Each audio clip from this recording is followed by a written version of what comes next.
Hey guys, it's Thursday, April 16th, and that means, for me at least, it's 2.5 weeks until the last day of class, and just under a month before my graduation date. Yay!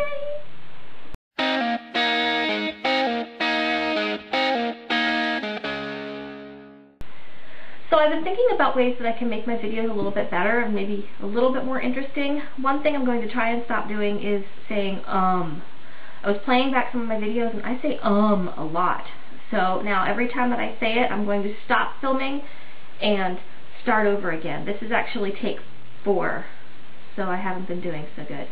Hopefully this will be the last one though. The other idea that I had was a way to try and get some more people watching us and maybe some more subscribers. And for one thing, we all kind of found each other on the Nerdfighter Ning, so I thought that that would be a good place for us to maybe not advertise, but get the word out a little bit. And I know that you can like make blog posts, and they kind of all go into one big massive blog, but if we could go ahead and upload our videos once we upload them to YouTube, go over to the Ning and then create a blog post with that video in it, I don't know, maybe some more people will see it and we'll get some more people watching us. I think that would be fun. The other thing I was thinking about doing is maybe... My cat is making very strange noises. The other thing I was thinking about doing is maybe doing some book reviews. I read a lot, and that's pretty much the only thing that I do except for writing. So I thought that if you guys would like to hear about some of the books that I'm reading, I can tell you a little bit about them.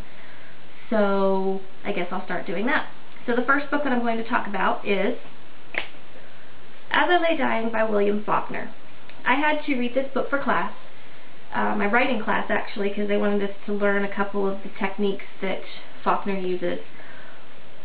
But I will say one thing about Faulkner, and about this book in particular. The writing is very beautiful. He is, of course, one of the classic American authors that everybody has to read at one point or another. But this book is really as depressing as it sounds. The opening scene is basically this old woman who is dying, sitting by her window and watching her oldest son build her coffin. Yeah, and it doesn't get happier from that. That said, the language is beautiful, and some of the descriptions of the countryside as this family decides to take her body back to her hometown so that she can be buried. Yeah, that's the story. Some of the language is absolutely beautiful, and nobody can describe the physical world better than William Faulkner. But just be warned, this has got a lot of really dark, I guess dark wit in it, but it's an interesting read, but don't read it expecting it to be light and funny. The other book that I read this week was Looking for Alaska by our very dear John Green. Now I have to say I really enjoyed this book.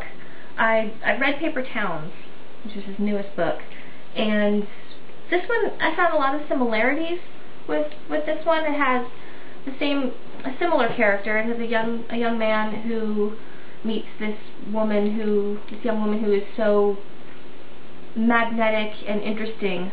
But the thing that I really liked about the way this book was written, because this book too takes a look at death and how to deal with it, but it does it in a completely different way, and it left me feeling kind of more uplifted than, say, you know, Faulkner. But it was funny, it was heartwarming, it made me cry in parts, but I really, really, really enjoyed it. I would recommend it to anybody. I think he writes teenagers really well. I think I just said again, but I'm not starting over at this point. Anyway, that's pretty much all I've done this week, is read. It's what I do when I'm an English major in college. So, it's my turn to give a question for the week. And my question of the week this week is not so much a question as it is a request for stories. I want to hear about your most embarrassing moments. Don't be shy. We've all had them, we've all hated them, but this is a place where we can all share them and have a little laugh at each other's expense, but also sympathize, because let's face it, we've all done stupid things, and we've all done stupid things in front of people. So let's hear them. Should be fun, should be an interesting topic. So, I will let you know my most embarrassing moment next week, and Alex, we'll see you tomorrow. Bye!